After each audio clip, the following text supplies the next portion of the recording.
ಸಾಣೆಹಳ್ಳಿ ಶ್ರೀಗಳನ್ನ ಟೀಕಿಸಿದ್ದಕ್ಕೆ ಭಕ್ತರು ಆಕ್ರೋಶವನ್ನ ವ್ಯಕ್ತಪಡಿಸ್ತಾ ಇದ್ದಾರೆ. ಎಂಎಲ್ಸಿ ರಘು ಆಚಾರ್ಗೆ ಮಠದ ಭಕ್ತರು ತರಾಟೆಗೆ ತಗೊಂಡಿದ್ದಾರೆ.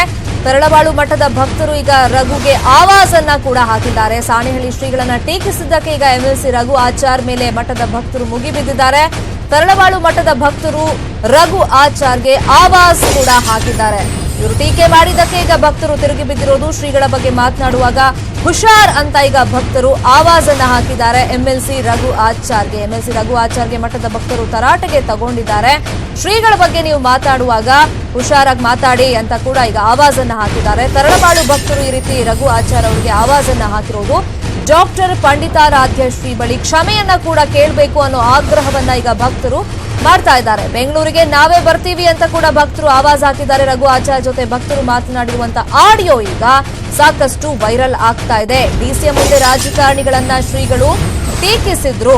ಡಿಸಿಎಂಗೆ ಕೊಡೋ ಊಟ ಪರೀಕ್ಷಿಸಿದ್ದಕ್ಕೆ ಶ್ರೀಗಳು ಟೀಕೆ ಕೂಡ ಮಾಡಿದ್ರು. ಇದೇ ವಿಚಾರದಲ್ಲಿ ಶ್ರೀಗಳನ್ನ ಎಂಎಲ್ಸಿ ರಘು ಆಚಾರ್ ಟೀಕೆ ಮಾಡಿ ಒಂದು ಸ್ಟೇಟ್ಮೆಂಟ್ ಅನ್ನ ಕೊಟ್ರು. ಹಾಗಾಗಿ ಶ್ರೀಗಳ ವಿರುದ್ಧ ನೀವು ಮಾತಾಡುವಾಗ ಹುಷಾರಾಗಿ ಮಾತಾಡಿ ಅಂತ ಮಠದ ಭಕ್ತರು ಈಗ ಎಂಎಲ್ಸಿ ರಘು ಆಚಾರ್ ವಿರುದ್ಧವಾಗಿ ತಿರುಗಿ ಬಿದ್ದಿದ್ದಾರೆ. ಹಾಗಾದ್ರೆ ಆಡಿಯೋದಲ್ಲಿ ಏನಿದೆ ಕೇಳೋಣ ಬನ್ನಿ. ಅದೇ ನಾನು ಬಿಟ್ಟು ಹೋಗ್ತೀನಿ, ಅವ್ರು ಬಿಟ್ಟು ಬರ್ಲಿ, ಮಠ ಬಿಟ್ಟು ಬರ್ಲಿ ಅಂತ ಹೇಳಿ ಮಾತಾಡಿದ್ರಂತಲ್ಲ ಸರ್. ನನ್ನ ಹೆಸರು ಬರ್ಕಳಿ ಎಸ್ ಕೆ ಲೋಕೇಶ್ ಸಾಣೆಹಳ್ಳಿ ಅಂತೇಳಿ. ನಿಮಗೆ ದಮ್ ಇದ್ರೆ ಹೊಸದುರ್ಗ ತಾಲೂಕಿಗೆ ಗಡಿಗೆ ಎಂಟ್ರಾಗಿ, ಹೊಸದುರ್ಗ ತಾಲೂಕು ಗಡಿ ಒಳಗೆ ಎಂಟ್ರಾಗಿ ನಿಮಗೆ ದಮ್ ಇದ್ದರೆ ಸರಿ ಅಣ್ಣ. ಲುಚ್ಚ ರಾಜಕೀಯ ಮಾಡಕ್ ಹೋಗಿ ಯಾಕ್ರಿ ಭಾಷೆ ಎಲ್ಲ ಬಳಸ್ತೀರಾ? ಈಗ ಸಂಬಂಧ ಏನು? ಮಠಕ್ಕೂ ನಿಮ್ಗೆ ಏನ್ ಸಂಬಂಧ? ಏನ್ ತಿಂದಿದ್ದಾರೆ? ಏನ್ ದ್ರೋಹ ಮಾಡಿದಾರೆ ಅವರು? ಕೋಟ್ಯಾಂತರ ಜನಕ್ಕೆ ಅನ್ನ ಹಾಕ್ತಿದಾರೆ. ಇಲ್ಲಿ ಕೋಟ್ಯಾಂತರ ಜನಕ್ಕೆ ಅನ್ನ ಹಾಕ್ತಿದಾರೆ. ಏನ್ರಿ ಮಾತಾಡಿದ್ರಿ ನೀವು? ಒಂದ್ ನಿಮಿಷ ಸರ್. ಹಲೋ ರಘು ಆಚಾರ್ಯ ಅವರೇ, 30ನೇ ತಾರೀಕು ಹೊಸದುರ್ಗದೊಳಗೆ ಕಾಲಿಡ್ತೀರಾ ನೀವು ದಮ್ ಇದ್ರೆ? ನಾನ್ ಚಾಲೆಂಜ್ ಮಾಡ್ತಾ ಇದೀನಿ. ಇಲ್ಲ, ನಾವು ಮೈಸೂರಿಗೆ ಬರ್ತೀನಿ, ನಾನು ಒಬ್ಬನೇ ಬರ್ತೀನಿ, ಯಾರು ಬರಲ್ಲ. ಲೋಕೇಶ್ ಸಾಣೆಹಳ್ಳಿ ಅಂತ ನಾನು ಒಬ್ಬನೇ ಬರ್ತೀನಿ. ಎಲ್ಲಿ ಬರ್ಬೇಕು ಹೇಳಿ? ಯಾವತ್ತೂ ಬೈದು ಇಲ್ಲ. ಮತ್ತೆ ಪೇಪರ್ ಅವ್ರು ಯಾಕೆ ಬರೀತಾರ್ರಿ? ನಿಮ್ಗೆ ಹೇಳಿಲ್ಲ ಅಂದ್ಮೇಲೆ ಸ್ಟೇಟ್ಮೆಂಟ್ ವಾಪಸ್ ಆಗಿ ಹಂಗಂತ ಬರೀರಿ. ಈಗ ಒಂದ್ ನಿಮಿಷ, ಈಗ ನೀವು ನ್ಯೂಸ್ ಕೊಡಿ, ಪೇಪರ್ ಸ್ಟೇಟ್ಮೆಂಟ್ ಕೊಡಿ. ನಾನು ಗುರುಗಳ ಹತ್ರ ಕ್ಷಮೆ ಕೇಳ್ತಾ ಇದೀನಿ, ನಾನೇನು ಹಾಕಿಲ್ಲ ಅಂತೇಳಿ.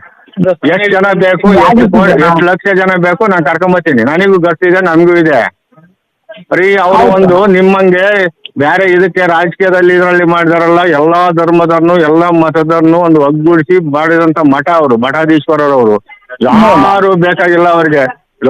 ಕೋಟ್ಯಾಂತರ ರೂಪಾಯಿ ನಾವು ದಾನ ಮಾಡಿ, ಕೋಟ್ಯಾಂತರ ರೂಪಾಯಿ ಒಂದು ಸಣ್ಣ ಹಳ್ಳಿ ರೀ ಅದು, ಬೆಂಗಳೂರಲ್ಲ ಇಡೀ ವಿಶ್ವದಲ್ಲಿ ಒಂದು ರಂಗಮಂದಿರ ಕಟ್ಟಿದ್ದಾರೆ, ಗೊತ್ತಾ? ಹಾಗಾದ್ರೆ ಅವತ್ತು ಡಿಸಿಎಂ ಮುಂದೆ ಸಾಣೆಹಳ್ಳಿ ಸ್ವಾಮೀಜಿ ಏನ್ ಟೀಕೆ ಮಾಡಿದ್ರು, ಅದಕ್ಕೆ ಎಂಎಲ್ಸಿ ರಘು ಆಚಾರ್ ಏನ್ ತಿರುಗೇಟು ಕೊಟ್ಟಿದ್ರನ್ನ ನೋಡೋಣ. ಜನರ ಮಧ್ಯೆ ಹೋಗ್ಬೇಕು ರಾಜಕಾರಣಿಗಳು, ಜನರಿಂದ ದೂರ ಇರಬಾರ್ದು. ಪೋಡಿಯಂ ಹಾಕಿದ್ರೆ ಏನಾಯ್ತು? ಅವರೇ ಬೇರೆ, ನಾವೇ ಬೇರೆ. ನಮ್ಮ ದೇಶದಲ್ಲಿ ಆಗಿರೋದೇ ಈ ಅನಾಹುತ. ಅವರು ನಾವು ಬೇರೆ ಅನ್ನೋಂತಾಗಬಾರ್ದು, ನಮ್ಮೊಳಗೆ ಅವರೊಬ್ರು. ಹಾಗಾದಾಗ ಮಾತ್ರ ಸುಧಾರಣೆ ಮಾಡ್ಲಿಕ್ಕೆ ಸಾಧ್ಯ ಆಗುತ್ತೆ. ಇಲ್ಲ ಅಂದ್ರೆ ಎಂದಿಗೂ ಸುಧಾರಣೆ ಮಾಡ್ಲಿಕ್ಕೆ ಸಾಧ್ಯ ಇಲ್ಲ. ನಂತರ ಸಾಯಂಕಾಲ ಈ ಆಹಾರವನ್ನು ತನಿಖೆ ಮಾಡ್ಲಿಕ್ಕೆ ಕೆಲವರು ಬಂದರು. ಯಾಕ್ರಿ ಬಂದಿದ್ದೀರಿ ಅಂತ ಕೇಳಿದ್ವಿ. ಇಲ್ಲ, ಮಂತ್ರಿಗಳು ಇಲ್ಲೇ ಪ್ರಸಾದ ತಗೊಳ್ತಾರೆ, ಆಹಾರವನ್ನು ಪರೀಕ್ಷೆ ಮಾಡಬೇಕು ಅಂದರು. ನಮಗೆ ಆಶ್ಚರ್ಯ ಆಯಿತು. ಇದುವರೆಗೂ ನಾವು ಆಹಾರ ಪರೀಕ್ಷೆ ಮಾಡ್ತಾರೆ ಅಂತಲೇ ಗೊತ್ತಿಲ್ಲ. ನಾವು ಹೇಳಿದ್ವಿ, ಅಯ್ಯೋ ಪುಣ್ಯಾತ್ಮ, ಸಾವಿರಾರು ಜನ ಊಟ ಮಾಡೋ ಆಹಾರ ನೀನು ಎಂದೂ ಹೋಗಿ ಪರೀಕ್ಷೆ ಮಾಡಿಲ್ಲ. ಇವರೊಬ್ರು ಸತ್ರು ಏನೂ ಆಗಲ್ಲ, ಇಷ್ಟು ಜನ ಸತ್ರ ಗತಿ ಅಂತ. ಪರಮೇಶ್ವರ ಸತ್ತೋದ್ರ ಪರವಾಗಿ ಏನಾಗೋದಿಲ್ಲ ಏನ್ರಿ? ಒಬ್ಬ ಸ್ವಾಮೀಜಿ ಬಾಯಲ್ಲಿ ಬರ್ಬೋದಾ? ಪರಮೇಶ್ವರ ಊಟ ಚೆಕ್ ಮಾಡುವ ಅಂತ ಹೇಳಿರ್ತಾರ? ಆಕ್ಷೇಪ ಅನ್ನೋ ಪ್ರಶ್ನೆ ಇಲ್ಲ. ಏನಂತ ಒಬ್ಬ ಸ್ವಾಮೀಜಿಗಳು ಮಾತಾಡೋದೇ ತಪ್ಪು ಅಂತ. ಒಬ್ಬ home minister, deputy chief minister protocol ಅದು ಆಫೀಸರ್ ಚೆಕ್ ಮಾಡ್ತಾರೆ. ಈಗ ಸ್ವಾಮೀಜಿಗಳು ಗೊತ್ತರು ಎಲ್ಲೇ ಹೋದ್ರು ಚೆಕ್ ಮಾಡೇ ಮಾಡ್ತಾರೆ. ಈಗ ಯಾರು ಮನೆಗೆ ಬರ್ತಾರೆ, ಹಾಗಾಗಿ ಏನು ಅಡಿಗೆ ಮಾಡಿದ್ರೆ ತಿನ್ಬಿಡ್ತೀರಾ ನೀವು? ಒಬ್ಬ ಹೋಮ್ ಮಿನಿಸ್ಟರ್ನ ನೀವು ಅವ್ನು ಸತ್ತೋದ್ರೆ ಏನ್ ನಷ್ಟ ಆಗಲ್ಲ ಅನ್ನೋಂಗಿದ್ರಿ, ಯಾರು ಸತ್ತೋದ್ರೆ ನಷ್ಟ ಆಗಲ್ಲ ಅಂತ ಯಾರು ನಿಮ್ಗೆ ಲೆಕ್ಕ? ಬಾಯೆಲ್ಲ ಮಾತು ಬರ್ಬೋದಾ? ಸ್ವಾಮೀಜಿಗಳು ಯಾವುದೇ ಕಾರಣಕ್ಕೂ ಆ ಮಾತಾಡಬಾರ್ದು.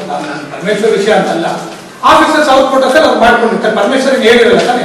ಈ ಪರಮೇಶ್ವರ್ ನಮ್ಮನೆಗೆ ಹೋದ್ರು ಆಫೀಸರ್ ಬಂದು ನಾನೆಲ್ಲ ಊಟಕ್ಕೆ ಚೆಕ್ ಮಾಡೇ ಮಾಡ್ತಾರೆ. ನಾನು CM ಕರೆದು ಚೆಕ್ ಮಾಡಲ್ವಾ?